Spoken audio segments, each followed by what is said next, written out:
A COP28, o maior evento que debate o clima no mundo, terminou com um acordo entre 200 países que pode ser considerado histórico.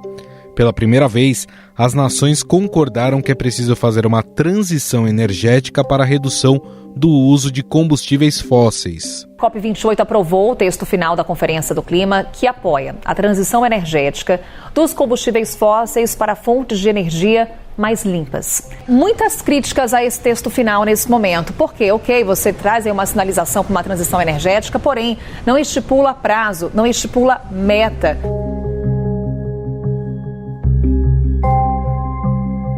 No entanto, o documento não cita a eliminação de combustíveis fósseis, como queriam os ambientalistas. Os esforços, segundo o texto, devem ser coordenados de forma que o mundo elimine as emissões de gases com efeito estufa até 2050, com foco ainda nesta década.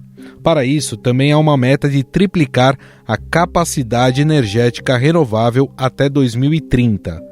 Cientistas, porém, têm alertado que os compromissos assumidos pelos governantes são insuficientes diante da urgência da crise climática, que em 2023 se intensificou com ondas de calor, incêndios, tempestades e ciclones em vários pontos do planeta, incluindo o Brasil. A região sul enfrenta uma das suas maiores tragédias climáticas e os gaúchos sofrem com a passagem de um ciclone extratropical.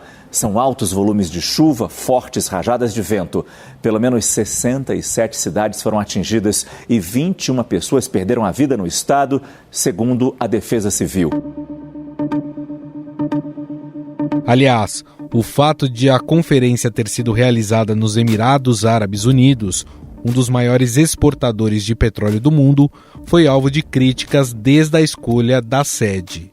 Na maioria das economias desenvolvidas ou emergentes, o despejo na atmosfera de gases do efeito estufa, oriundos da queima de petróleo ou carvão, é o principal causador do aquecimento global. Há cientistas afirmando que esses fenômenos de devastação, eles teriam a mesma origem, o aquecimento global. E essa, alteração dos padrões climáticos estaria acontecendo mais rápido do que os modelos que eles mesmos previam. A posição do Brasil sobre o petróleo trouxe constrangimento para a gestão de Luiz Inácio Lula da Silva. A polêmica sobre a exploração de petróleo na margem equatorial do Rio Amazonas foi uma sombra sobre as pretensões de Lula de ser uma liderança na agenda climática. O IBAMA emitiu a primeira licença para a Petrobras iniciar pesquisas para a exploração de óleo e gás na margem equatorial do Brasil. Mais ainda, o Brasil chegou a anunciar ter entrado na OPEP+, grupo que reúne os principais produtores de petróleo e países aliados. No entanto, o governo disse que seu papel será apenas de observador e que vai aproveitar a participação na entidade para convencer os integrantes a reduzirem o consumo de combustíveis fósseis. O Brasil não vai participar da OPEP. O Brasil vai participar de uma coisa chamada OPEP+. Eu acho importante a gente participar, porque a gente precisa convencer países que produzem petróleo que eles precisam se preparar para o fim dos combustíveis fósseis.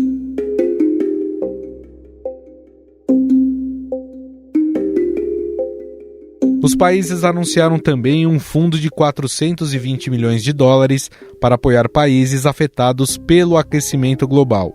Em resumo, o objetivo do documento final desta COP é ajudar as nações a alinhar os seus planos climáticos nacionais com o Acordo de Paris, que busca limitar a alta de temperaturas neste século em até 2 graus. A ONU divulgou mais um relatório preocupante sobre o clima do planeta. Segundo as Nações Unidas, as metas do Acordo de Paris já são insuficientes para evitar o aquecimento crítico de 1,5 grau na temperatura global.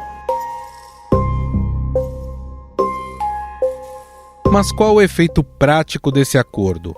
Essas cúpulas do clima produzem ações concretas?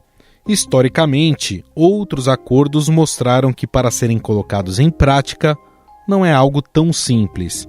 Em 97 foi assinado o Protocolo de Quioto, que pedia a 41 países do mundo inteiro e à União Europeia que reduzissem suas emissões em pouco mais de 5% em relação aos níveis de 1990. Um exemplo é o Protocolo de Quioto, que começou a vigorar em 2005 e reconhecia que os países desenvolvidos tinham poluído mais o ambiente ao longo dos anos e tinham mais recursos. Sob essa lógica, seriam esses os países aos quais caberia fazer os maiores cortes em emissões de carbono, em particular os Estados Unidos, na época o maior poluidor do mundo.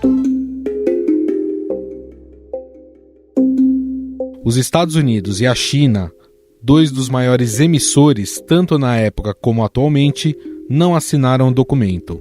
Ou seja, em termos de cumprimento das promessas feitas, Quioto não foi bem sucedido e as emissões aumentaram drasticamente desde então.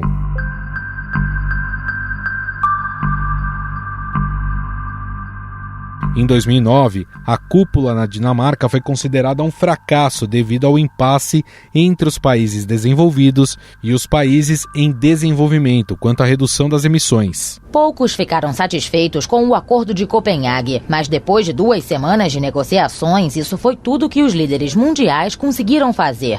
O presidente americano Barack Obama, que ajudou a elaborar o documento de 3 páginas, classificou o acordo como sem precedentes, mas admitiu que ainda não é o suficiente.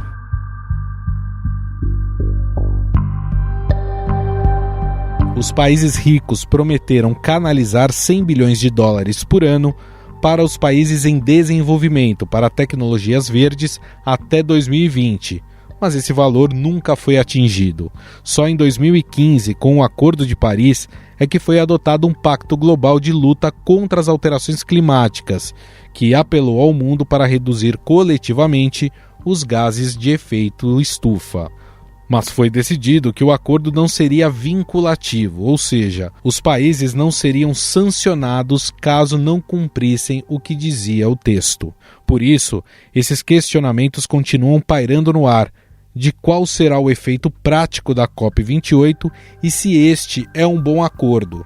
Sobre o assunto, vamos conversar com o biólogo Roberto Vac, presidente do Conselho do Instituto Arapiaú, cofundador da Coalizão Brasil Clima, Florestas e Agricultura e colunista do Estadão.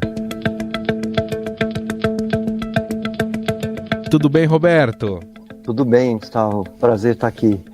Muito legal. O prazer é todo nosso. Bom, Roberto, apesar do acordo sobre a redução de emissões de gases ser positivo e até ser tratado como histórico, o fato de ter deixado de lado a questão dos combustíveis fósseis é uma derrota para quem defende a redução dessas emissões?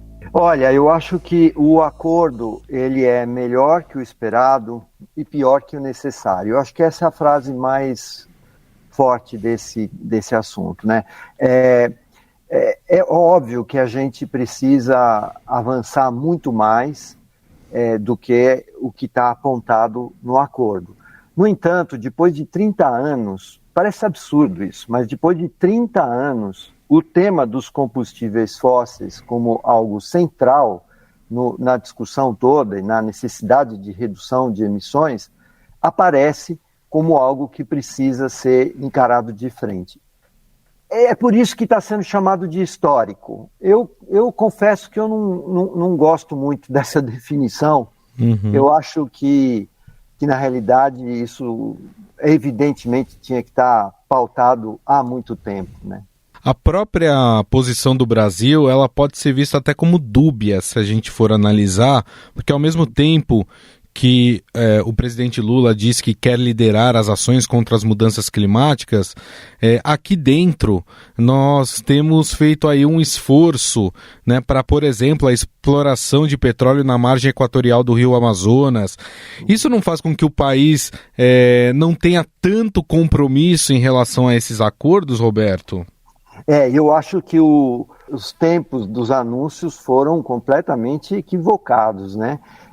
Adesão ao PEP, a discussão sobre esses novos leilões, exatamente na mesma semana da COP, não faz muito sentido. Agora, o Brasil precisa encarar a questão da transição energética com dados, metas, com objetivos muito claros. É evidente que não é possível você descartar o uso de combustíveis fósseis de uma hora para outra. Por outro lado, o Brasil tem condições únicas que nenhum outro país tem para lidar com esse assunto.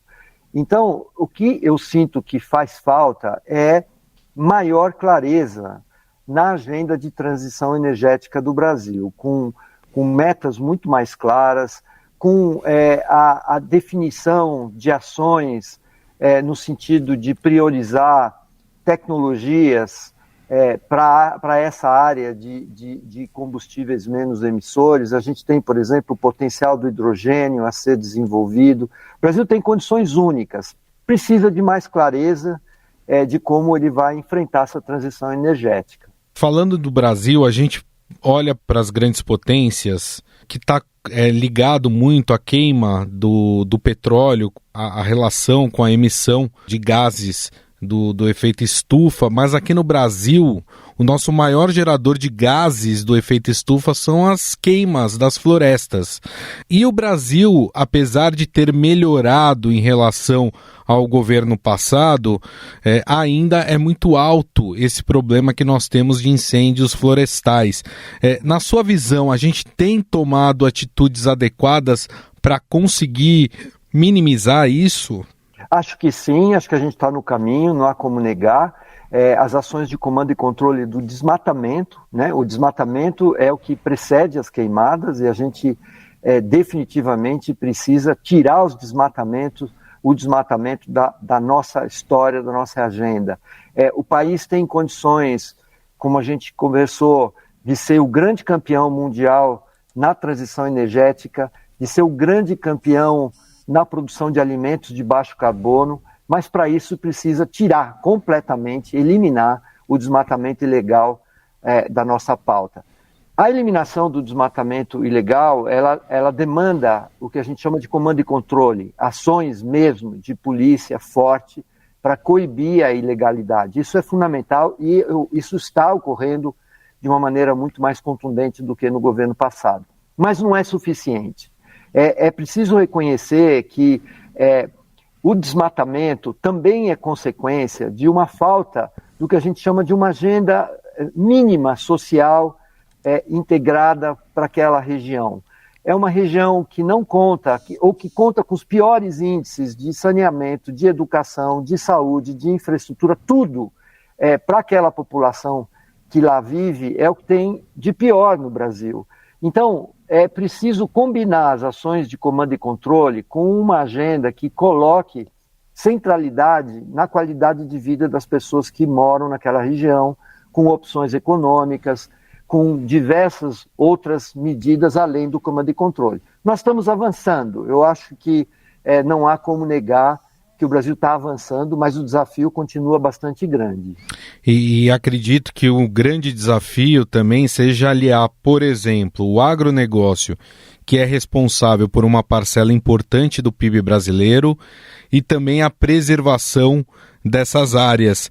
Há como fazer isso? Há como se chegar num acordo para que a gente tenha, no melhor dos mundos, uma grande área preservada no Brasil, sem prejudicar também o desenvolvimento do agronegócio? Eu não tenho nenhuma dúvida disso. Na realidade, quando a gente chama agronegócio, a gente deveria sempre usar o plural, né? O que existe é um espectro muito grande de diferentes formas de produção. A gente tem formas hiper sofisticadas, de baixo carbono, que tem um cuidado muito grande com a rastreabilidade, com a certeza de que essa produção não está ligada a desmatamento. A gente precisa reconhecer que isso existe no Brasil. A Embrapa teve um papel muito importante e grande parte da produção brasileira se dá nessas condições. No entanto, uma parte também importante ocupa o que a gente chama de fronteiras do desmatamento. E a maior parte tem ilegalidade nas suas formas de atuação. Então, é preciso reconhecer que há uma heterogeneidade muito grande no agronegócio. tem um agronegócio extremamente sério, positivo, profissional, que tem um engajamento na coalizão, por exemplo, a coalizão Brasil Clima, Floresta e Agricultura, traz dentro dos seus membros empresas que há muito tempo têm atuado fortemente em práticas de produção que estão completamente desvinculadas do desmatamento, por exemplo, e com as melhores formas de lidar com as emissões. Mas, infelizmente, ainda existe no Brasil uma parte grande do que a gente chama uso da terra que está associado ao desmatamento. E isso está ligado à ilegalidade e a gente volta a discutir a importância de comando e controle e punição para quem atua na ilegalidade, que contamina, de uma maneira geral, a reputação de um setor tão importante para a economia brasileira e também para a sociedade brasileira como um todo. Perfeito. E Roberto, você falou uma coisa extremamente importante. As mudanças climáticas, elas vão atingir, e isso é uma certeza, primeiro, aqueles que estão mais vulneráveis, né? Sempre os mais vulneráveis é que vão acabar sentindo primeiro, e já estão sentindo, né? A gente tem coisas acontecendo no Brasil, ciclone extratropical que tem acabado aí com cidades inteiras, não só no Brasil como no mundo, ou seja, ter um projeto de redução de danos para que a gente não acelere o processo de mudanças climáticas é cuidar, vamos dizer assim, aqui no Brasil, de boa parte da população, porque a gente sabe que nós temos uma população grande carente aqui no país, né? E você está trazendo um ponto central, que é a dimensão da adaptação, né? Como o mundo vai se adaptar a essa nova realidade climática e, como você colocou, certamente ela afeta os mais vulneráveis. Uma agenda de adaptação é algo extremamente urgente.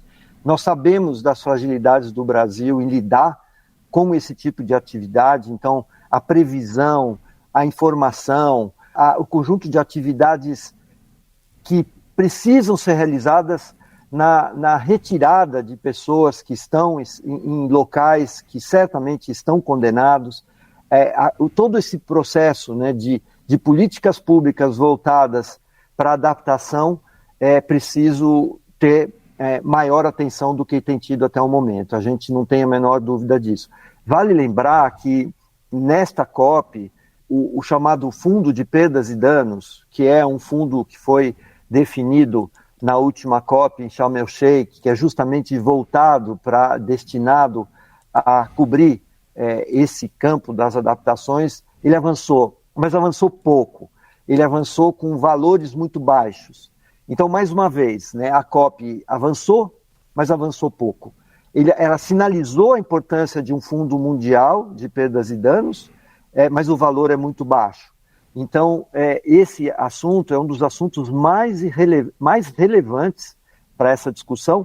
E uma outra frente nesse campo que você mencionou, da adaptação, é o que se chama de resiliência dos sistemas de produção de alimentos, porque não são apenas as pessoas que vão estar expostas a essas intempéries, a essas condições. As áreas de produção também serão altamente afetadas, com secas, com mudanças drásticas das condições climáticas, e muito provavelmente deve haver deslocamento de sistemas de produção e a necessidade de uma atenção muito grande em novas tecnologias que sejam mais resilientes. Esse foi uma das vitórias dessa COP, trazer para o centro da discussão os sistemas de produção de alimentos e de segurança alimentar e como eles vão, de alguma forma, lidar ou se preparar para essas mudanças que certamente virão com mais intensidade do que a gente está vendo agora.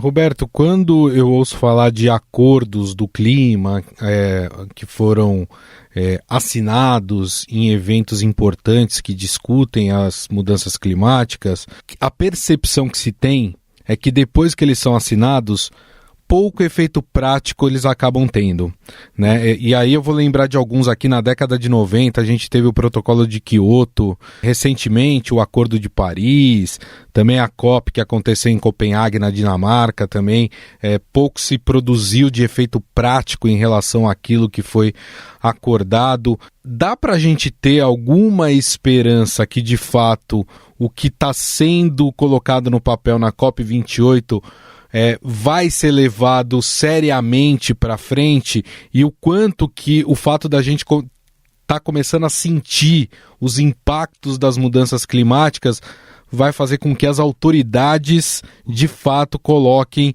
essa previsibilidade, né, esse norte para tentar conter aí tudo que já está acontecendo no mundo? Olha, eu sou bastante pouco crédulo de que os sistemas multilaterais conseguirão fazer essa agenda andar na velocidade que ela precisa. Não só os acordos ligados ao clima acabam não sendo cumpridos, mas nós estamos vendo vários outros acordos ligados aos próprios conflitos que a gente está vendo no mundo que não são cumpridos. O sistema multilateral, ele não tem tido a força para realmente fazer nenhuma agenda do planeta avançar da forma como precisa. Dito isso, eles têm papel importante na sinalização de tendências. E aí o mercado privado, as empresas, o mercado financeiro, eles são muito direcionados a essas tendências.